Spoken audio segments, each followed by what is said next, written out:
Hola, ¿qué tal? Muy buen día.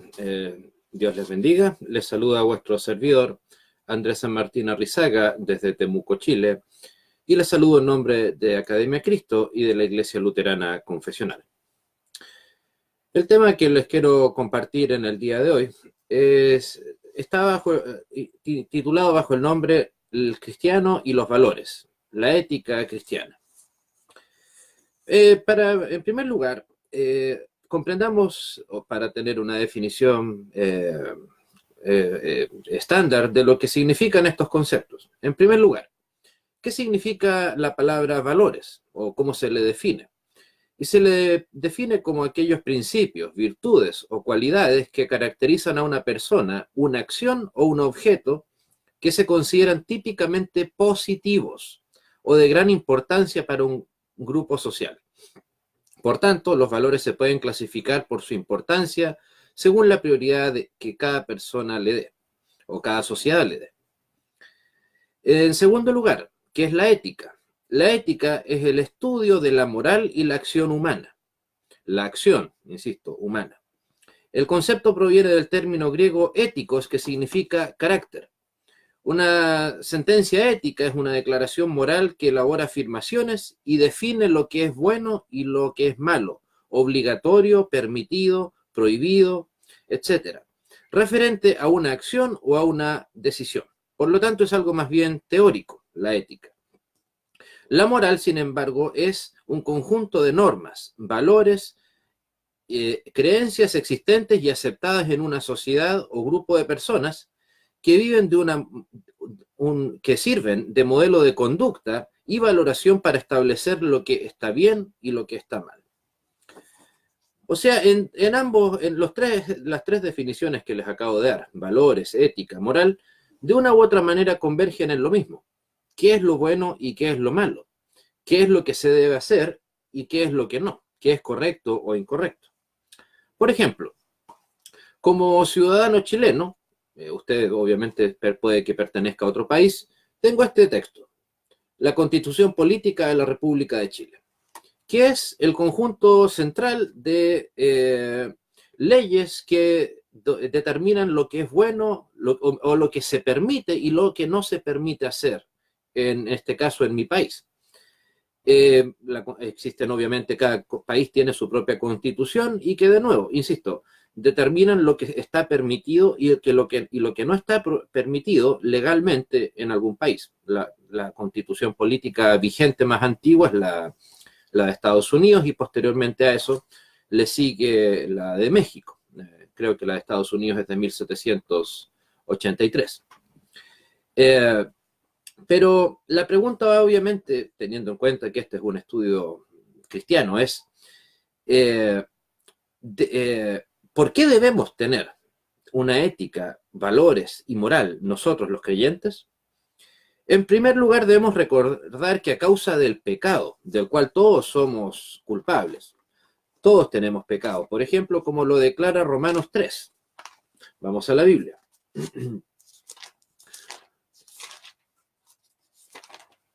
Romanos 3 nos dice, en versículo 10 al 12, no, como está escrito, no hay justo, ni aun uno, no hay quien entienda, no hay quien busque a Dios, todos se desviaron, a una se hicieron inútiles, no hay quien haga lo bueno, no hay ni siquiera uno. Amén. Recordemos que estas palabras fueron dichas o escritas por inspiración divina por el mismísimo apóstol Pablo. Y como lo dice aquí, insistiendo, no hay bueno, ni siquiera uno. O sea, ni siquiera él se está incluyendo o excluyendo de la lista de aquellas personas malas y que por lo tanto necesitan del perdón de Cristo. Entonces, obviamente, nosotros tampoco podemos decir que estamos fuera de las personas que se mencionan aquí. Por lo tanto, pretender que vamos a nosotros dar lugar a un mundo perfecto, donde no se necesite una moral establecida, es algo irrealista, además de falso. Estamos tratando de mentirosa a la palabra de Dios si es que afirmamos eso. Por lo tanto, ya que usted y yo somos pecadores, estamos en este conjunto de personas que se menciona aquí, de los que no hacemos lo bueno, de los que ni siquiera uno. Entonces, ¿de dónde obtenemos o tomamos el conocimiento de lo que es bueno y lo que es malo? ¿Quién nos dice lo que es correcto e incorrecto? Y ahí es precisamente en donde entra la Biblia y la palabra de Dios. ¿Por qué?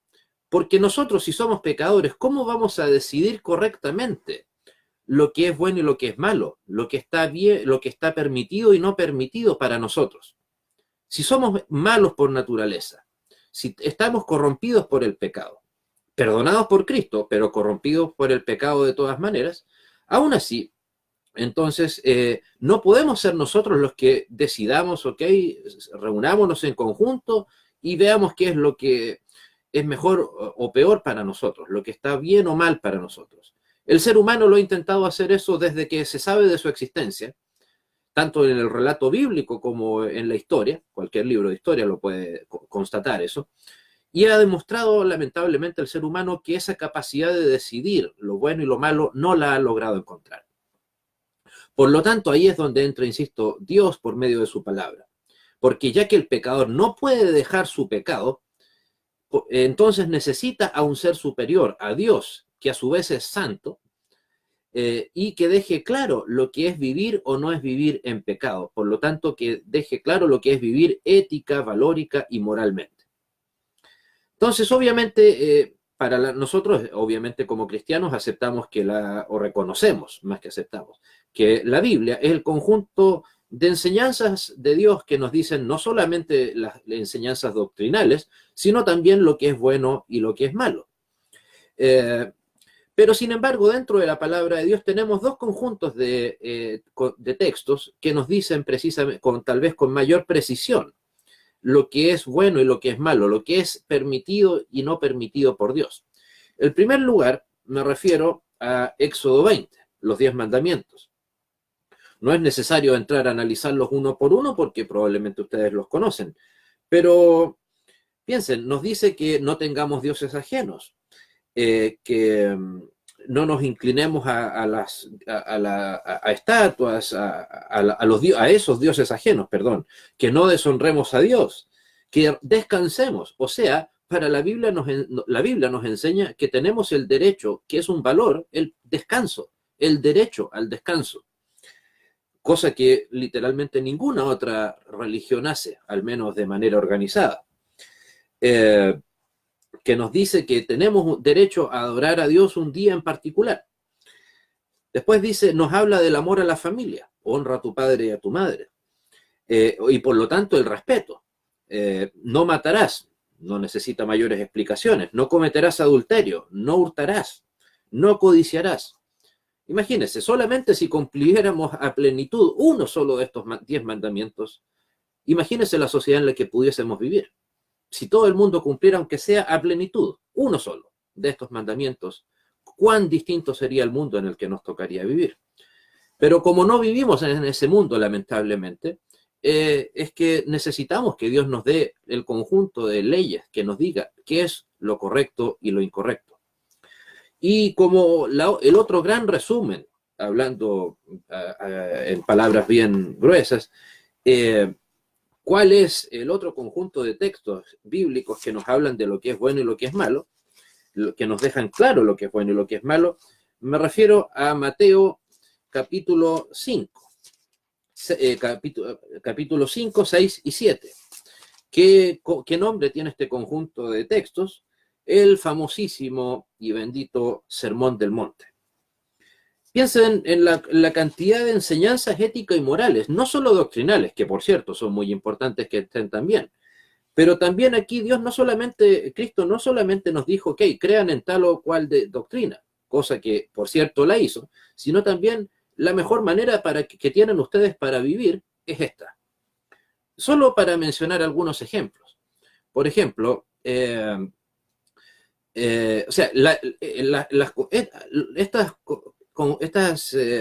estos conjuntos de mandamientos o de enseñanzas, ¿qué es lo que nos permiten vivir bien con nosotros mismos y con nuestro prójimo? Después de todo, nuestra conducta ética y moral se refleja en las demás personas, en cómo tratamos a esas personas y cómo ellos nos tratan a nosotros. Por ejemplo, algunos temáticas éticas, valóricas del Sermón del Monte.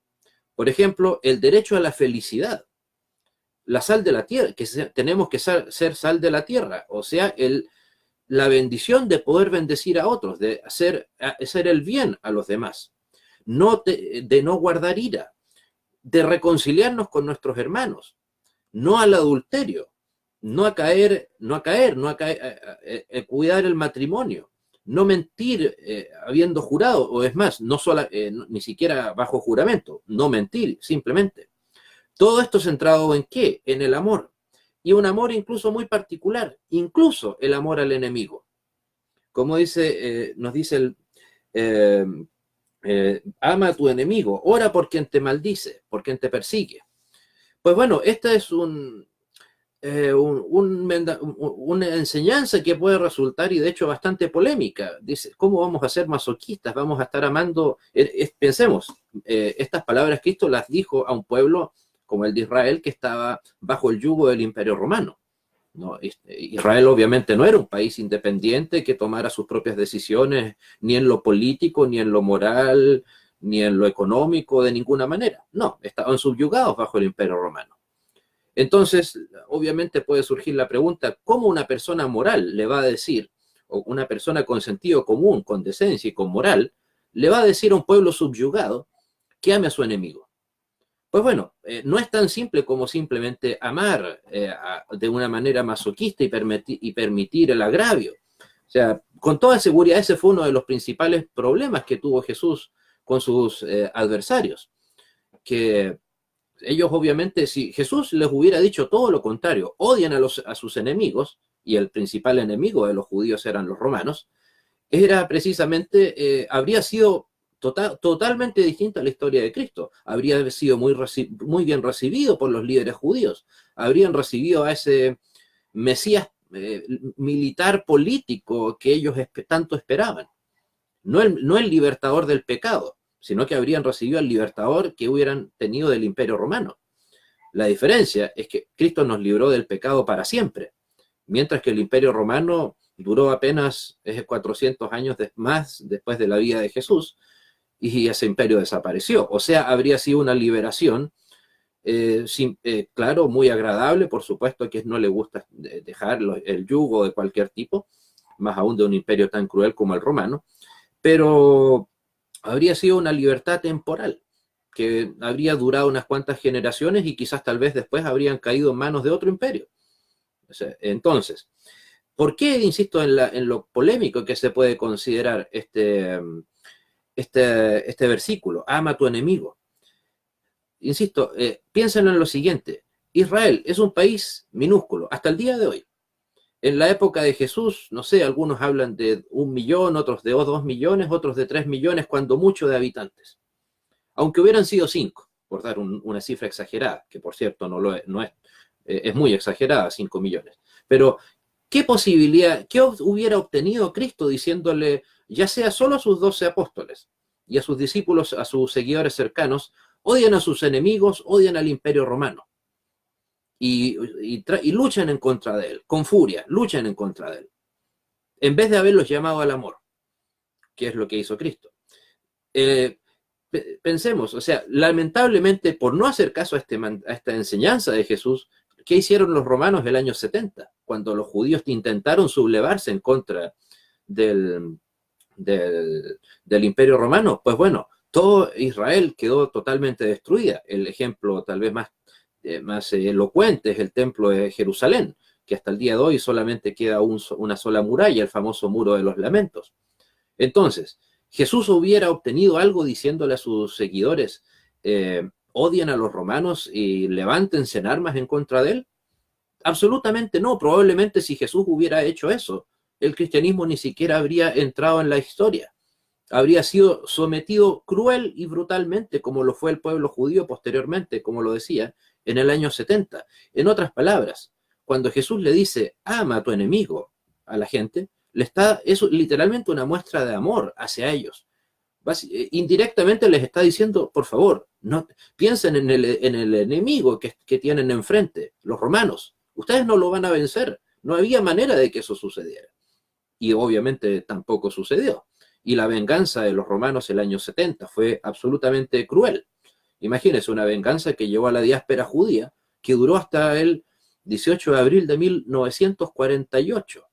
O sea, casi 1900 años en donde por levantarse en contra de un imperio, los judíos no volvieron a pisar, al menos con soberanía, la tierra que Dios originalmente les había regalado.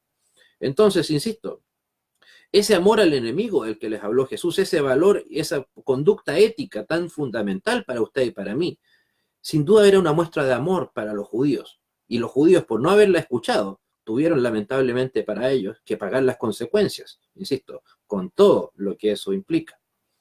O sea, insisto, no es que ese versículo haya sido un llamado al masoquismo, odiemos amemos a nuestros enemigos independiente de que ellos nos roben nuestro dinero, subyuguen nuestro país, en muchos casos violen a nuestras mujeres, a nuestras esposas. No, se trataba en parte, no exclusivamente, de que ese enemigo era imposible de vencer.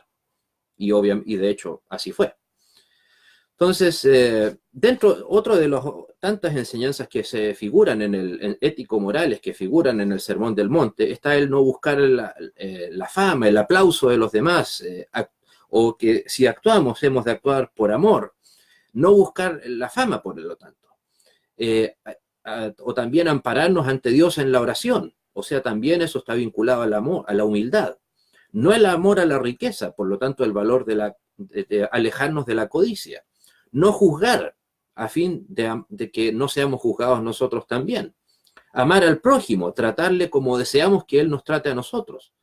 O que demos buenos frutos, por sus frutos los conoceréis. No a la hipocresía, ser personas prudentes. Insisto, son enseñanzas absolutamente razonables,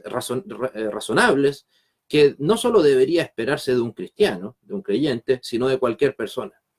El problema es que lamentablemente no todos están de acuerdo con esa afirmación y por lo tanto, por el solo hecho de que hayan sido dichas por Jesús en su calidad de líder cristiano o líder religioso, muchos lamentablemente hoy en día las desechan estas enseñanzas. Y por lo mismo entonces se llega a la conclusión, al finalizar el Sermón del Monte, de que Jesús hablaba con autoridad, no como los escribas. O sea, la gente se daba cuenta de que en Jesús había pureza en sus palabras, había precisamente el valor del amor, la conducta ética del amor de él, de parte de él hacia sus seguidores, no como los escribas que literalmente también se quejaban del subyugamiento romano, lamentaban el subyugamiento romano, pero ellos también en calidad de líderes de su pueblo subyugaban al mismo pueblo del cual decían representar. Mientras tanto que Cristo les daba palabras de amor, de sabiduría, etcétera. O sea, solo de bendición. Entonces, por lo ya mencionado, la ética, la moral, los valores cristianos van más allá de la simple ley civil. Como les mostraba recién, la constitución política de cualquier país puede tener, y de hecho las tiene, leyes que son absolutamente inmorales.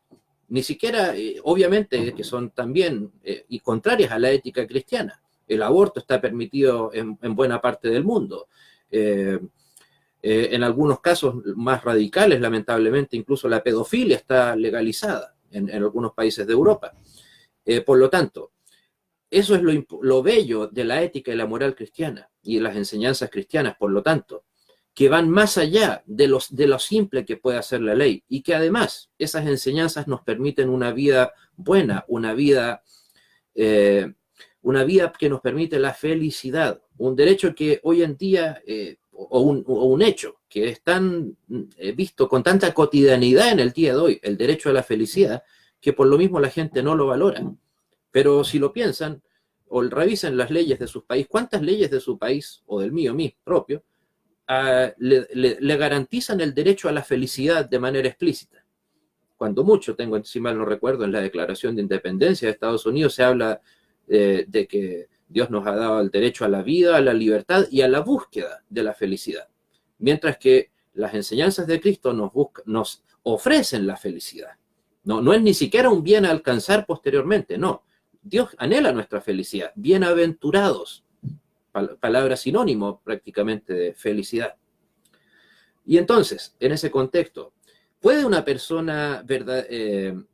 existir una verdadera ética y valores fuera de las enseñanzas cristianas? Mi respuesta es un rotundo no. ¿Por qué? Porque de una u otra manera, en mayor o en menor medida, toda la conducta ética de cualquier sistema actual, especialmente en el mundo occidental, derivan de una u otra manera de la ética enseñada por nuestro Señor Jesucristo. O sea, podemos decir, sin Biblia no hay una ética plenamente correcta. Por ejemplo, tomémonos de los ejemplos cercanos a la época de Jesús. ¿Cuál era la ética de los romanos?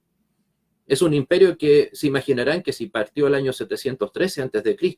y duró hasta el 470, o sea, más de 1100 años, no entró precisamente llegando de país en país pidiendo permiso para llegar con sus tropas, no. Se impuso a través de la guerra, de la sangre, de la matanza, de la hambruna, etc.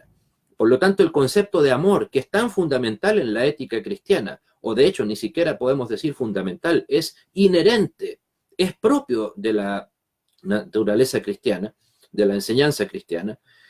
Para ellos eso era nada más que una palabra más. No tenía ningún valor empírico, no tenía ningún valor en su propia esencia. O sea, entonces para los romanos simplemente la manera en que tenía de ver el mundo era una manera en donde la palabra amor, insisto, no tenía lugar. Pensemos tal vez en las clases de historia que hasta tuvimos en el colegio, algo de eso se enseña. ¿Cuál era la diversión máxima que tenían los romanos? Era el circo romano, en donde la gente, niños incluidos, iban y se divertían viendo cómo leones devoraban a personas. O sea, era tan bajo el concepto del derecho, del nulo derecho que ellos veían del ser humano a la felicidad, que para ellos era divertido ver morir a la gente. Era literal, podemos decir sin exagerar, que les resultaba incluso hasta simpático, divertido. La gente no iba a pasarlo mal al circo romano, iban a divertirse.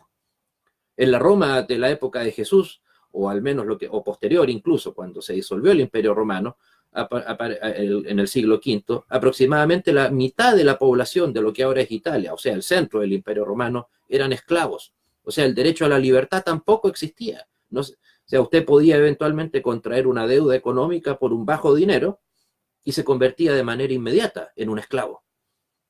En cambio, Dios nos ofrece siempre la libertad. Entonces, insisto, fuera de la ética cristiana no puede haber una correcta ética laica, por así decirlo, una ética secular, una ética, digámoslo, sin Biblia. No puede existir una ética sin Cristo, hablando en términos más expresamente cristianos. Sin Cristo no hay ética, sin Cristo no hay valores, sin Cristo no hay moral. No estoy diciendo, por cierto, que no se me malentienda, que una persona no creyente no pueda tener ética, moral y valores, pero le guste o no a esa persona, lo quiera reconocer o no, esos valores que esa persona va a adoptar como propios, entre esos el amor, van a ser tomados precisamente del sistema ético-moral, si se le puede llamar así, del cristianismo, no de otro. O podría algún ateo responderme, ¿qué motivo tiene un ateo para ser una persona ética y moral? ¿Qué base objetiva tiene para su ética y moral una persona no creyente? Puede decir que, ok, es que acepto las enseñanzas de la Biblia, pero ¿por qué? Porque si para el ateo no existe un Dios que dé mandamientos, que nos diga lo que es bueno y lo que es malo, entonces, ¿ha demostrado acaso el ser humano sin Dios, dejando o tratando de dejar de lado a Dios, que es capaz de discernir lo bueno y lo malo para sus propias sociedades, como ya el ejemplo que les dije del Imperio Romano? Mucho se habla de la ética que había en el Imperio griego, en el mundo griego antiguo, pero también era una ética no muy distinta a la del Imperio Romano, tal vez con no tanto expansión territorial, o el mundo chino, etcétera, antiguo, de los supuestos grandes filósofos, etcétera. No, ninguna de estos sistemas ofrecían la ética y la moral sana, benigna, bondadosa, llena de amor que nos enseña el cristianismo y por ende Jesús. Insisto, ¿puede un ateo ser una persona moral? Sí, pero no por ser ateo, sino a pesar de ser ateo. O sea, ¿por qué? Hoy en día vivimos en un mundo en donde una de las preguntas, y a mí como profesor de secundaria me toca vivirlo literalmente todos los días, y a ustedes seguramente en el caso de los que son padres también, ¿cuál es la pregunta que más se repite, que uno escucha de la gente? cuando uno da una orden, da un consejo, etcétera, lo que sea. La pregunta que siempre se repite es, ¿por qué? Entonces ahí al ateo le puedo perfectamente decir, ¿y qué motivo, qué por qué tiene usted? ¿Qué razón tiene usted para ser ético y para ser moral? ¿Tiene una sola base objetiva para hacerlo? Absolutamente ninguna. Por ejemplo, solo 3 ejemplos muy rápidos. Hace unos minutos les hablaba de lo fundamental, que es el amor en la ética y la moral cristiana, incluyendo el amor a los enemigos. Pero uno de los divulgadores ateos más prominentes de los últimos 30 años, fallecido el año 2012, el inglés Christopher Hitchens, para él era inmoral, asqueroso, palabras literales de él, las palabras de Jesús, ama a tus enemigos. Eran palabras, insisto, para él asquerosas e inmorales, antiéticas. O, por ejemplo, el adalid actual del ateísmo militante, el inglés también Richard Dawkins, que más que ser un supuesto científico, nada es más que un divulgador ateo, prácticamente un payaso de la antirreligión. Frases que lo han hecho más famoso, por ejemplo, cuando en una ocasión en su cuenta de Twitter, y eso lo pueden revisar, incluso en internet, Richard Dawkins, y van a ver cuando una mujer que tenía el temor de que su hijo naciera con síndrome de Down, su hijo que venía en el vientre, ¿cuál fue el consejo que le dio Richard Dawkins?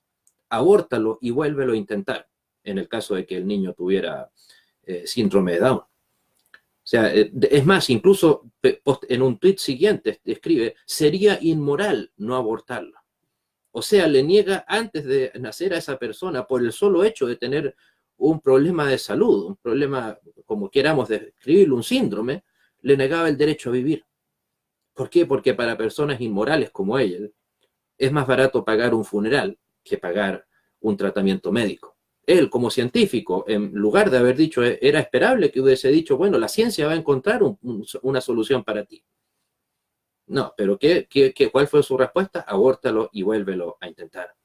O una filósofa economista norteamericana, ya muerta creo que el año 83, la señora Ayn Rand, un concepto que está muy unido al del amor cristiano, el altruismo, o sea, el anhelar el bien del prójimo sin necesidad de yo esperar una retribución, el altruismo. Para ella, el altruismo, en palabras literales que dijo en su último discurso público, fue: el altruismo es una doctrina inmoral y depravada. O sea, una de las mayores expresiones de amor que puede tener un ser humano, se dice normalmente que la mayor expresión de amor que puede dar un ser humano es el amor hacia sus hijos, porque obviamente yo jamás podré retribuir plenamente, por mucho amor que tenga hacia ellos, lo que mis padres han hecho por mí, ya sea en mi infancia y posteriormente en mi vida de joven y adulto. Y así como probablemente mi hijo tampoco va a poder retribuir todo lo que mi esposa y yo le hemos dado a él. Y no hablo en un sentido económico, sino en un sentido de amor. Obviamente mi hijo no me puede dar la vida así como lo hizo mi esposa con él. No, por eso es un amor altruista, o sea, un amor que yo simplemente no doy lo mejor por mi hijo, me imagino que usted por el suyo también, sin esperar de que mi hijo algún día me va a retribuir proporcionalmente en mayor o menor medida lo que yo he hecho por él. Eso es precisamente ética, valores. Insisto, la palabra que atraviesa de principio a fin la ética y moral y los valores cristianos, la palabra amor, que insisto, es una palabra que para el no creyente no tiene ninguna razón de ser. Puede que la tenga, y obviamente en muchos casos la va a tener, pero no tiene razón de ser. Por lo tanto, toda la ética, la moral y los valores cristianos nos llevan directamente, precisamente, ¿a dónde? Hacia Cristo, como lo dice 1 Corintios 11:1, a modo de conclusión.